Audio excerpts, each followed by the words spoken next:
പക്ഷേ ഇവിടെ ഇപ്പോൾ ഈ ഖാദർ കമ്മിറ്റി റിപ്പോർട്ട് എന്ന് പറയുന്ന ഈ കമ്മിറ്റി സമർപ്പിച്ച റിപ്പോർട്ട് റൈറ്റ് ടു എഡ്യൂക്കേഷനെ കുറിച്ച് കാര്യമായിട്ട് പറയുന്ന റിപ്പോർട്ടല്ല. ഹയർ സെക്കൻഡറി വലിയൊരു മൂവ്മെൻ്റാണ് കേരളത്തിൽ. പ്രീ ഡിഗ്രി പണ്ട് കോളേജിൽ നിന്ന് ഡീലിങ്ക് ചെയ്തിട്ട് ഹയർ സെക്കൻഡറി +2 വന്നപ്പോൾ ഉണ്ടായിരുന്ന അവസ്ഥ മാറി ഇന്ന് വളരെ വലിയ ഒരു സംവിധാനമാണ് ഹയർ സെക്കൻഡറി. അവിടെ നിന്നാണ് കുട്ടികൾ പല വഴിക്ക് തിരിഞ്ഞു പോകുന്നത്. പിന്നെ പുതിയ കാലഘട്ടത്തിലെ വിദ്യാർത്ഥി എന്ന് പറഞ്ഞാൽ ഇപ്പോൾ 35 ലക്ഷം കുട്ടികൾ വിദേശ രാഷ്ട്രങ്ങളിൽ മലയാളികൾ തന്നെ പഠിക്കുന്നുണ്ട്. നല്ല യൂണിവേഴ്സിറ്റി തിരഞ്ഞ് കുട്ടികൾ പോകുന്നു. നല്ല പഠന സൗകര്യങ്ങളും പുതിയ കോഴ്സുകളും തേടി പോകുന്നു. അതൊന്നും കേരളത്തിൽ ലഭ്യമല്ലാത്തതാണെന്ന് നാം അഭിമുഖീകരിക്കുന്ന പ്രശ്നം.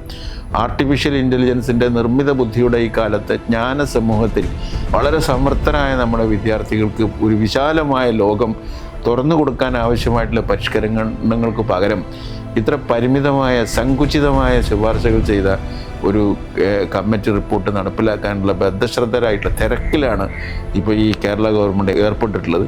നേരെ മറിച്ച് ഖാദർ കമ്മിറ്റി റിപ്പോർട്ട് വേണ്ട എന്ന് പറയുന്ന ഒരുപാട് അധ്യാപക സംഘടനകളും പ്രസ്ഥാനങ്ങളും രക്ഷിതാക്കളും ഉണ്ടെങ്കിലും അതിൻ്റെ അസൗകര്യങ്ങൾ പലരും ബോധ്യപ്പെടുത്താൻ ശ്രമിച്ചിട്ടുണ്ടെങ്കിലും അതിനെതിരായി നിയമസഭയിലൊക്കെ അടിയന്തര പ്രമേയങ്ങൾ അവതരിപ്പിച്ച ഒരാളാണ് ഞാൻ.